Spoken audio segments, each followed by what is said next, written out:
All right. Welcome everyone to the Blueliner webinar workshop. We're starting to do this once a month here. This is our August workshop. Today we'll be focusing on using AI and automation to grow your business. AI has been used for a number of years in growing all the different SaaS tools and marketing tools that agencies like us and small businesses have been using for some time. It's only this year where it's really crossed a certain threshold and really grown to a point where it's becoming more mainstream, more accessible.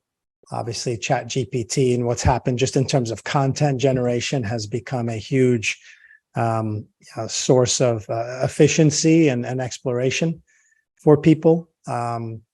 And I'm going to be showcasing some examples of using AI and marketing automation, as well as with a particular focus on reputation management and how small businesses and service providers can increase and improve, their online reputations in an efficient way. And that includes, medical practices, restaurants, product consumer companies, really.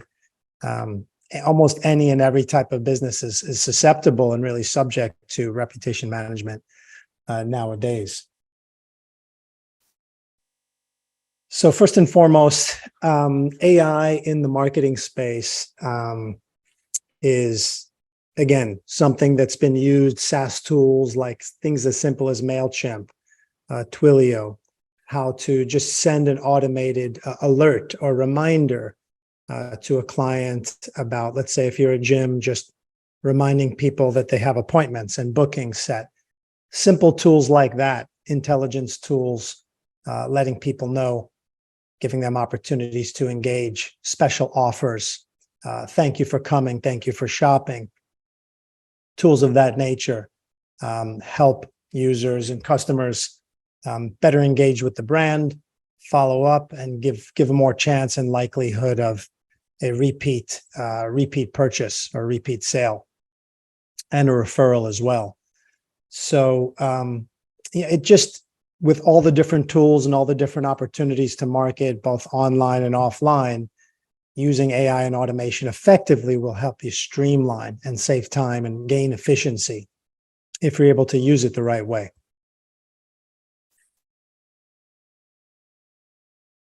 Right, so AI is transforming marketing with data-driven insights and automation.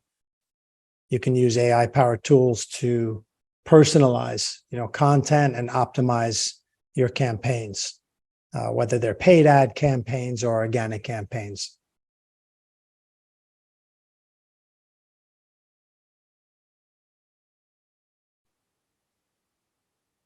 Personalizing customer experiences and growing your business, faster.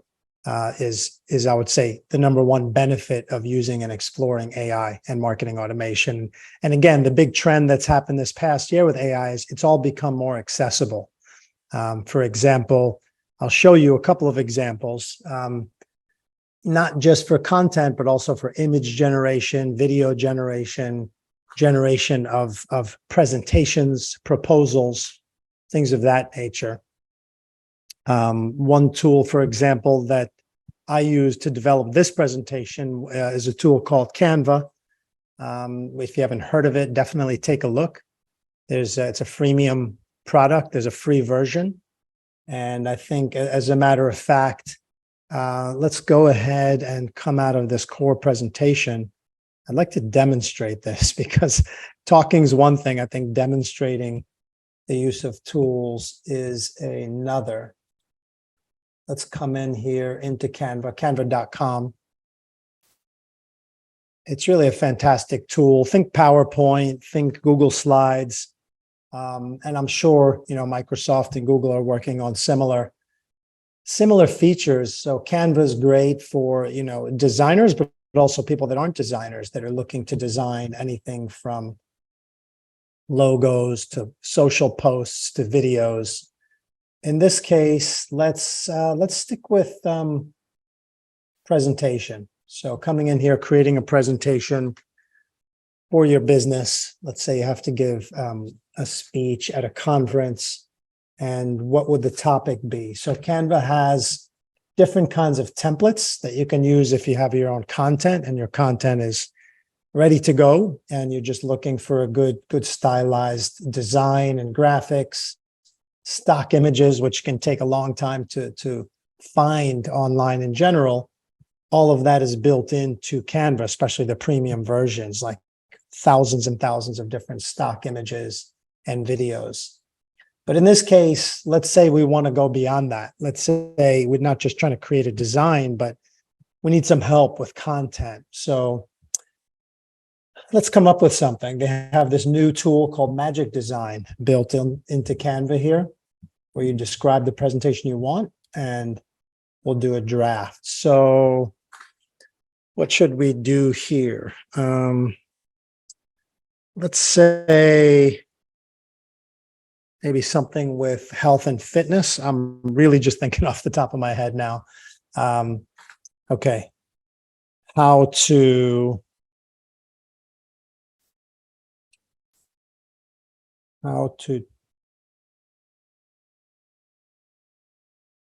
train for a marathon.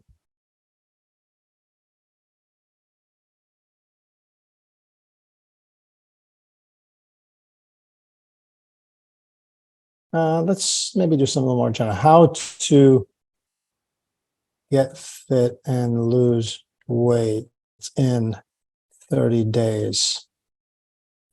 Fitness and nutrition program. Now, as I write this, and if you've used OpenAI or ChatGPT, you'll come to know that the more descriptive you can be, the better. You know, using keywords, again, this goes even to SEO and search, which has been, hugely affected by the onset and the new tools available in AI. Being descriptive, and as descriptive as possible, and then seeing what's generated, right? And then, tweaking that, playing with that. So let's stay right here. I think this looks good. How to get fit, lose weight, 30 days, fitness and nutrition program. Hit enter, and we'll see what comes up in Canva here. So it'll be the same content in all of these 8 squares, but this is really now more designed. So you could kind of like preview a little bit of it. If you like those colors, if you like a more minimalistic look, which looks like this, not a lot of colors. Usually I like to get more immersive design. Okay, let's pick one and move forward. I'm going to go with this guy. So this is the design. Let's create the presentation. And just quickly, looks like 9 slides, just kind of see what came up. Present this to the device here. 30 days to a healthier you, a fitness and nutrition program. Okay, there's the goals. Set specific goals, create a plan, track your progress. Again, I didn't write any of this copy. I didn't pick any of these images, and I've got now a 9-slide presentation taking us through. Incorporate cardio, increase your strength, set achievable goals. A bit of the nutrition plan. Stay hydrated. Rest and recovery. Setting goals, staying motivated, tracking your progress. Not too bad, not too bad. Now, of course, next steps, I think this might be the last slide. Right. And that's the last slide. So let's come out of this presentation if we can. X out. And then, of course, as anything, you can come in and adjust the content and the copy. Come in here, change up the images if there's an image you don't necessarily like. And that's one good, really, quick example here about just using using Canva. It's a tool. I've looked at this over the last, couple of weeks, a number of different tools. I think this is the one. There's also another one called Dream Studio. I won't get into that. I was actually working on a particular new product design with some of our actually industrial engineers and designers. And we were using, or I was using Dream Studio to basically communicate what I wanted. And it really generated very, very good results. And I won't get into the details, but in a particular new apparel, a new product that we're developing. And so me, not as a non-designer, trying to communicate this kind of futuristic style of this product and just using a lot of different keywords in describing them, I was able to generate some excellent images that I was able to then bring to the team, the actual industrial engineers and product developers that can kind of take it forward from there. So these are some of the ways that the non-technical, non-skilled professionals that have ideas and you want to communicate your ideas can use these kind of tools effectively. So let me go back to the core presentation here and back into presentation mode. And by the way, towards the end of this presentation, I'm going to talk to you about Blueliner and the agency and about some new ways we're reshaping our services around being able to support small businesses that want to incorporate more marketing automation, AI, and specifically and particularly in tools and areas like reputation management to improve their relationship with their customer base. So we'll talk about that. And if you have any questions along the way, specific problems or issues you're facing, for those that are tuned in on LinkedIn or whatever service you're accessing this live stream on, or the video and follow-up, please, put a note in the chat, and I'll leave some contact information at the end for you to be able to reach out, with your particular, challenge or issue or question, in this space. It's such a new space, that we have to, that's why we're doing this type of education, this type of conversation. We have to explore this stuff together, right? And it kind of reminds me of when SEO started years back, and we were one of the first agencies, in New York to really take that on and shape that service. And what does it look like? And what are the benefits? That's what it feels like with AI now. It's like something new. Everyone knows they need to try to understand it. They're not always quite sure where to start. And that's part of our job, to kind of get out ahead of the curve, ahead of the focus, and help people realistically bring it into their practice. So here's just basically some tips on how to get started. Let's, try to find some processes in your business. Doesn't even have to be marketing. It could be stuff in finances, could be billing. It could be, just follow up thank you letters to, partners and vendors, or just internal communication with staff. What are those different processes, and how can they possibly benefit from some form of automation? And then researching tools such as the ones I'm started to share and will continue to share in this presentation with you. Most of the tools are available for free at some level, and then at a more advanced premium level, there would be a cost. So everything I showed you with Canva there was at a free scope and scale, but then some of the more advanced tools, like getting better stock videos and pictures, would come at a premium cost. And then, starting small and then growing, gradually implementing across the different facets of your business, not to overwhelm the team. And this is something interesting. I mean, in our agency and our group overall of roughly about 40 people, including staff, full-time staff, and partners that we work with, there's this conversation about bringing AI into coding and there's a whole movement of low code development happening as well. And in a future podcast in the next couple of months, I'm planning to bring in some of the top experts in low code technology to the table, maybe to debate some of the, our purists and hard coding programmers. There's this concern and this question about AI. It's like the billion-dollar question. Is it going to displace workers? And, what are the ethical ramifications of bringing AI into our lives, personally, professionally? And it's a huge question. I mean, I don't think anyone has the exact answer. I think we have to see, like any technology, it's happening. I mean, I don't think there's really much of a force that's going to be able to stop it from coming in. Now it's just a question of how do we use it, who uses it, and what impact that has on teams, on the human beings that were previously doing certain jobs that might be able to be replaced by AI. But I really personally, and in our team, I'm thinking about it less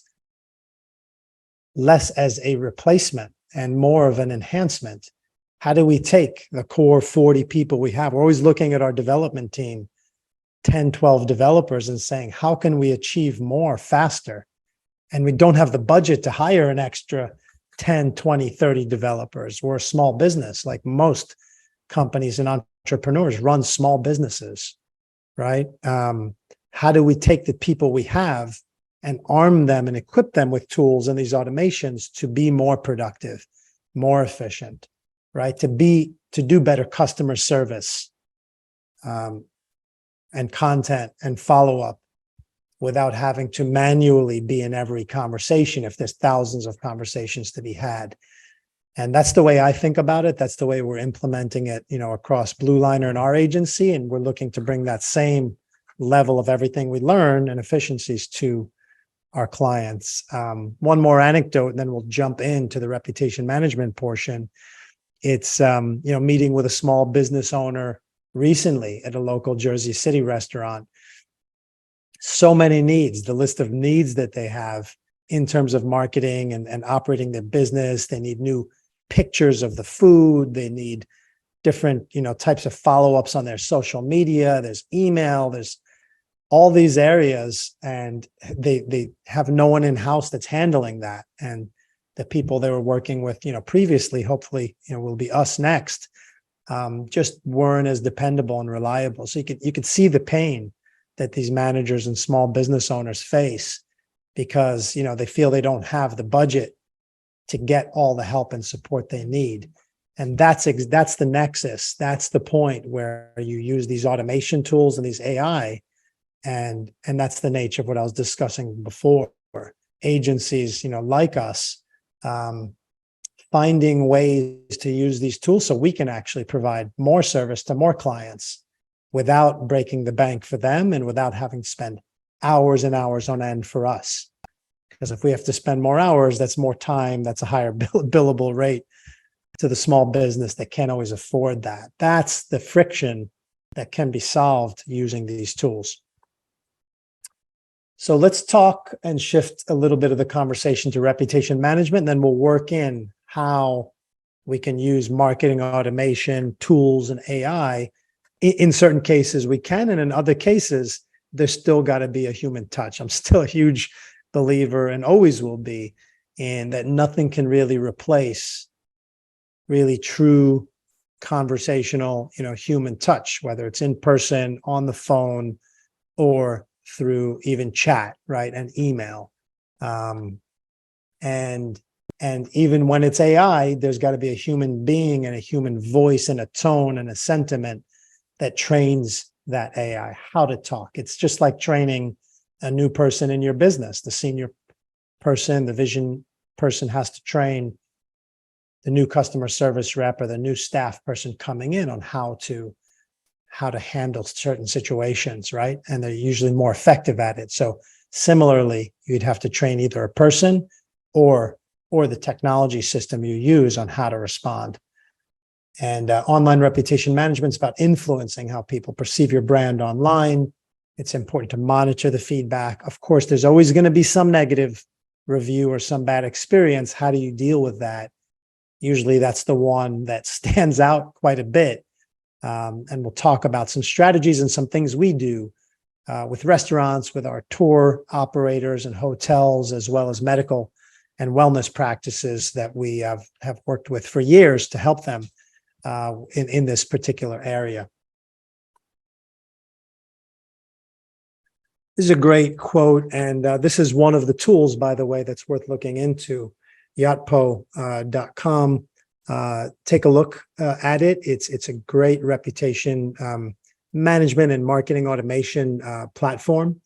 And there's a nice article here that's linked from this deck. And by the way, for anyone, again, who's tuning in, and if you want access to this, not just this whole talk, but the actual deck itself, the Canva deck, please let us know. And there's a link here to a nice article about the debate about whether to incentivize and how to incentivize reviews and referrals.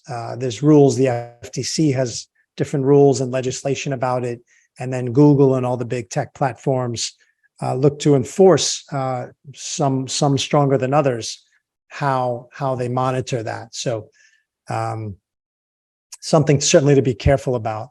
But this goes, it's just a clear quote. Most shoppers need to see what they're getting into before they buy a product, whether it's an online purchase on Amazon or a restaurant you're going to go to, or a doctor you're going to see or bring your child to if it's in the pediatric space. So this is very, clear and concise piece of data there. And I think it's obvious, right? But still worth talking about briefly. Why is online reputation management important? It's going to impact the customer decisions. Negative and positive reviews could determine whether someone's making that booking or not. And then the importance of monitoring and responding to reviews, which can be laborious and time consuming. And that's where we can use some automation and tools to help us. And monitoring your company's reputation, which is also different, and we'll get into it, from the individual professionals that work within, let's say, a medical practice or whatnot. So there's two levels of reputation: the brand and business overall, and then the particular providers within. There might be some high review and highly rated providers and some not as highly rated providers. Like think about an insurance network, and think about even just a hospital or a medical practice. Not everyone are teachers in a school, right? So there's different levels, and there's two levels of reputation management: at the brand company level, and then at the individual provider level, or even a subgroup within a company. It could be a third tier. But either way, you need to track across multiple touch points. It's not just always on Google, for example, or on Amazon, right? Sometimes people are talking about your business or you as a provider in platforms that you're not even aware of. I remember recently was sitting with a fashion brand client that's over 30 years old, great products, great overall reviews in general, and they were not aware of major conversations happening about their brand in Reddit, which is obviously a very popular forum and content network, social network in a sense, but it's a place people go to talk openly about different products, different services, and they weren't aware of it at all. So we rallied that in. You could see all these arrows here. There's forums and blogs and different social sites. It's good to know what all those are and where any brand mention or conversation is happening related to your brand. And there's social listening and monitoring tools like Sprout. We were using one called Awario recently for our World Cup sports marketing campaign with Basement Sports, which was very helpful to monitor any mentions of any of the teams or players that were playing in that tournament. We wanted to know about it and know who was having the conversation where and how we could engage the conversation in order to interject the offer we wanted to make. So similarly to promoting a new product, you want to have social listening and awareness where these conversations are happening related to your brand. Responding, to reviews in a timely manner is essential and important. We've got a medical brand, a couple of practitioners in the orthopedic space that do this very well in New York City. monitoring all the reviews, right? And then, seeing a lot of healthcare providers and medical offices are seeing hundreds of patients sometimes a day. So we're going to talk about a few strategies to engage that, because that's a lot of traffic. And there's, the doctors are busy seeing the next patients, just like doctors don't have time for the billing and they have a staff for that. That same staff oftentimes, or by working with an agency marketing partner like us, would work with that staff to build into their workflow as much automation as possible for that process, using tools like BirdEye or like Doctable, and there's others that I'll talk about as well, to streamline that process for both the positive and the negative. Obviously, when there's negative reviews, it's like anything in PR or reputation management. Part of the goal is to quote unquote bury the negative reviews by having more positive reviews than negative in a more recent fashion, because a lot of times it's date specific when the negative reviews get pushed down by more fresh positive reviews. But again, let's address the negative as well. You're never going to have 1,000%, 100% satisfaction rate, or you might, but you're going to have to address whatever the issue was on that day. Maybe people had to wait a long time because the office was crowded, or if it was at a restaurant, it was, just some bad food that came, spoiled food, or whatever it may be. Someone got sick, maybe for a variety of reasons. There's always going to be a down day, a cloudy day. How do you address that? Says a lot about a business. Right. So along those same lines, how do you ask satisfied customers to leave a review? Some of the best practices to be used, whether it's at an office or at a restaurant or really any location, is just good signage using QR codes right at the point of sale, right at the point of service, and just encouraging them. And this is where the incentive can come in. Okay, leave us a review and get, a free drink or $5 off your next meal. Again, that's that line that the FTC was talking about in their research, and you'll hear about it. You can't buy reviews. I mean, it's a difference between incentivizing people and encouraging reviews. You don't know what kind of review they're going to leave, right? It could be positive, could be negative, and you can't say, leave us a positive review and you'll get some discount. No, leave us a review, get the discount. And usually that's going to turn out in your favor because you're offering something. There's also, and again, Yotpo has a good case study on this on their website in the article that we'll link to, about a food company that worked with them. And it's, just using a loyalty program or a points program. That's another way to build retention, build loyalty, build your fan base, right? And encouraging them to put reviews with pictures or videos. Nowadays you don't need a professional camera crew to come film testimonials and videos. It's just grab a smartphone when the patient's leaving. If they've had a great experience, if they have a smile on their face, they want to shake hands or give the doctor a hug, or meet with the chef, give a compliment to the chef, take a picture with the wait staff, with their food, whatever, again, the service is. We're focusing on medical and food a lot because we've been working with that a lot recently, but it could really be anything, a product, an unboxing, right? On Amazon, that always works well, and other product related websites, Walmart.com, Costco, whatnot. So reviews with pictures and videos certainly increase trust. So you want to encourage that. And referrals are even better. If there's a way you're going to, encourage and incentivize people to, refer a friend. So having, again, this is where automation and tools come into play, building your workflows to automatically set up.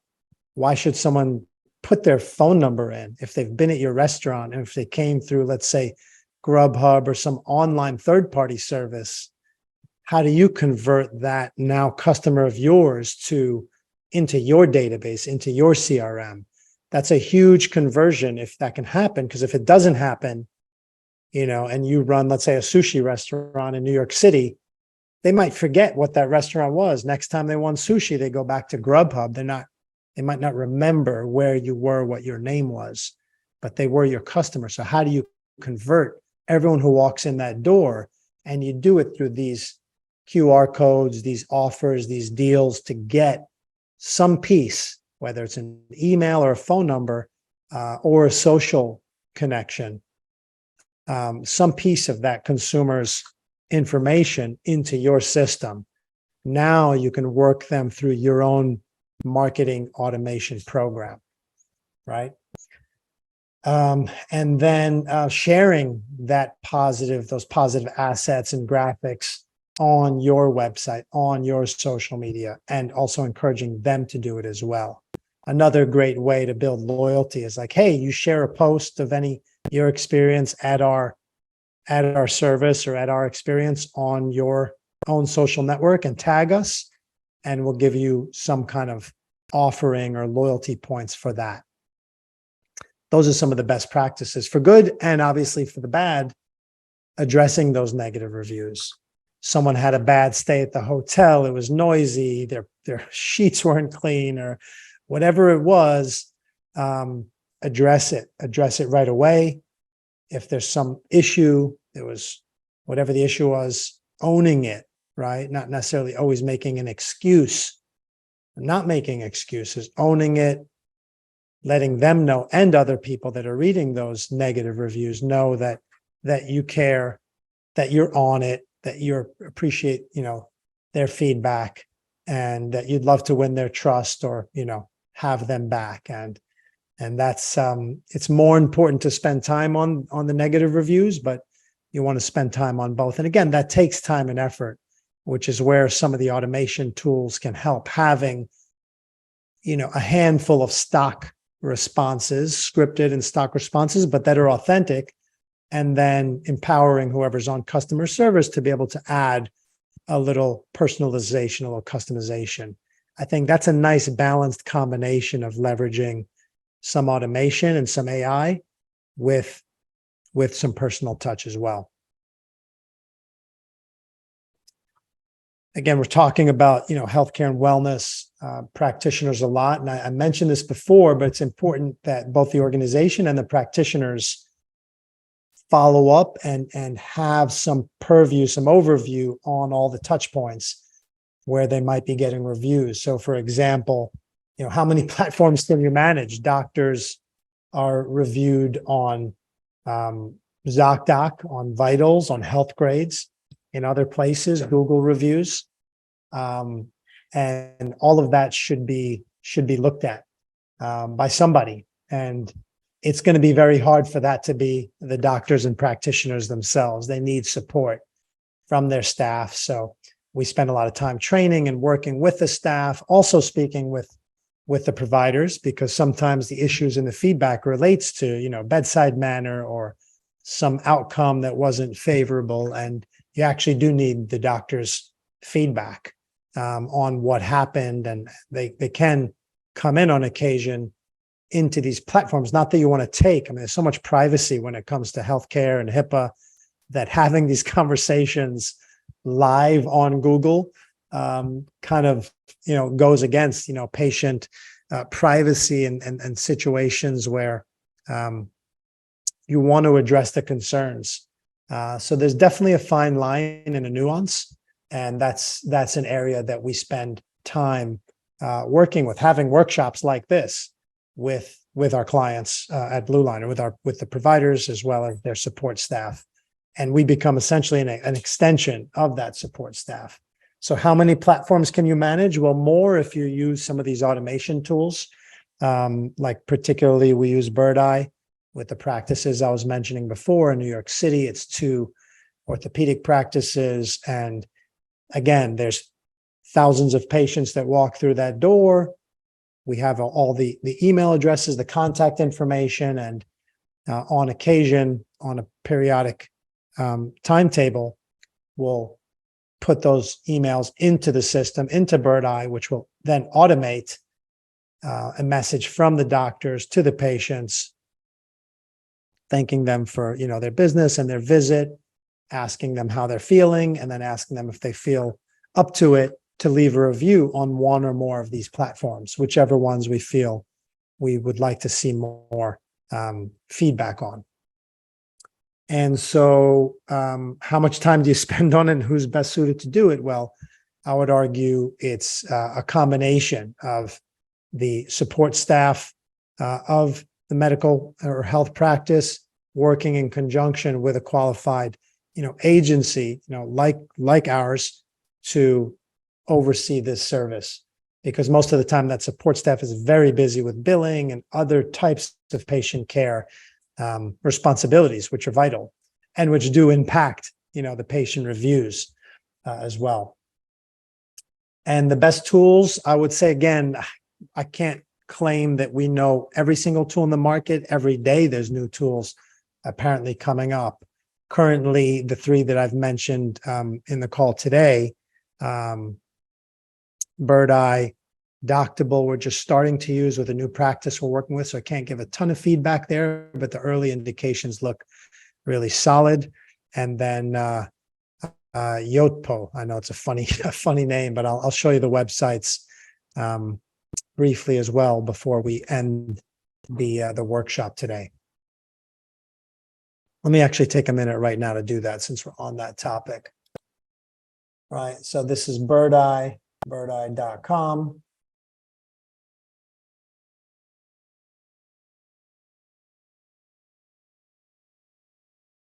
Over 100,000 local brands and businesses.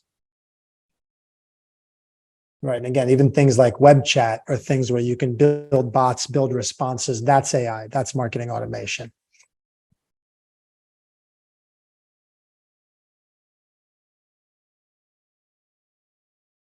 Integrating with social. So I won't go through it, beyond that.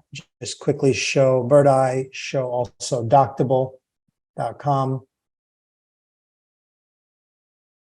Mostly focused on patient and healthcare.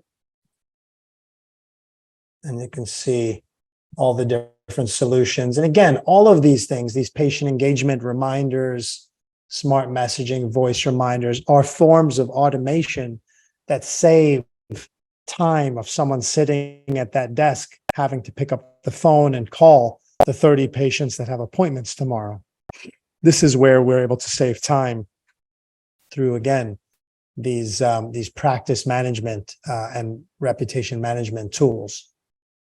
And before I was showing you and talking about this great article on yotpo.com that's talked specifically about ins and outs of incentivizing reviews, but on the whole, Yotpo has a whole combination of loyalty, SMS, email marketing platforms or modules, so to speak. I wouldn't sleep on MailChimp either. MailChimp's known as an email platform, but they've added SMS, they've added workflows, and it's really evolving MailChimp into a more of a full-scale CRM, right? And there's just a lot of crossover between CRM, loyalty management, email and SMS platforms, but it's all, under this field that we call under a lot of different names, loyalty marketing, retention marketing platform. I like that terminology actually that they're using. So these are three that we have some experience with that I would look into. And again, MailChimp, and there's one that's escaping my mind that we were using that I'll try to remember before we end the presentation overall. Let us get back to our presentation, which is almost over. Again, any questions come through, please let me know. I'll leave some contact information right here. And I want to take a few minutes here at the end just to talk about, Blueliner. We're in our third decade of service. Again, we were one of the first digital marketing agencies, in New York City, back in 2000 informally, and then 2001, 2 more formally as an agency working for all types of small businesses, from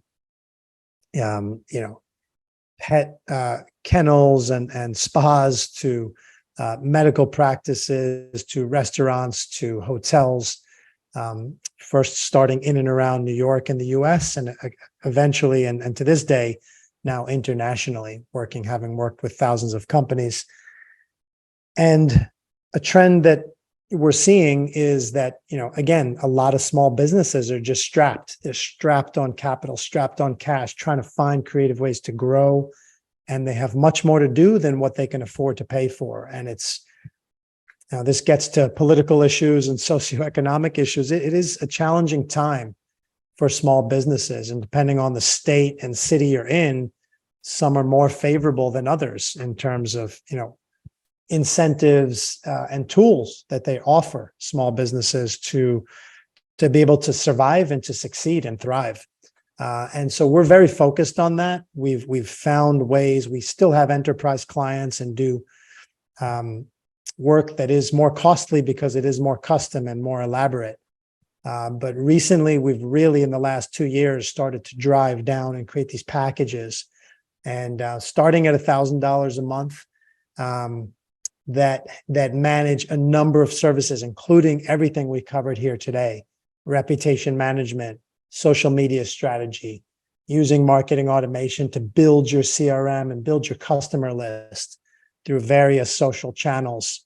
That obviously all culminates into some kind of web design and website that can contain and attract and store all of your customers, right? So websites, sometimes people think, oh, websites are outdated now, we can do everything in social media. Absolutely not true. I would argue with that all day, because social media is vital.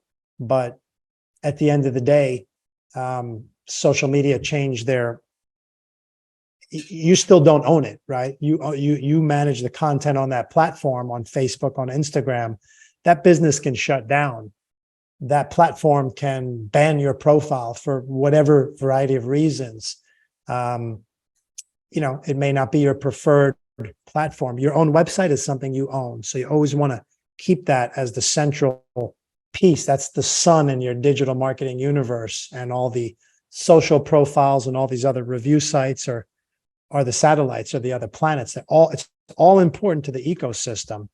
And so starting at $1,000 a month and obviously going up from there, depending on the needs, we've really recrafted our service levels and tiers to be able to come in and be your CMO, come in as your outsourced chief marketing officer, have those monthly meetings, have those weekly reports, create the dashboards that everyone needs to see, to understand where the trends are, where the opportunities are, and what the progress is from all the different tactics, including SEO and search marketing, paid ads, all the 7 pillars, as we call them, of digital marketing being addressed. And what are the priorities? Working with your in-house staff, working with the owners, and becoming an extension of your team. So we're available. You could catch us or reach out on the website here, or give us a call, and we'd love to at least have a 30-minute to 60-minute meeting. We do free audits and initial consultations to at least give you ideas and some recommendations on what we would do and what we would do if we were in your shoes, running your small and growing business or practice. So we'd love to hear from you. I'd love to hear from you directly. I hope you found this presentation useful. And if you have any questions at all in follow-up, feel free to post it in the LinkedIn message area. And otherwise, in follow-up, feel free to email or call us with any questions you have. Take care, everyone. Have a great day.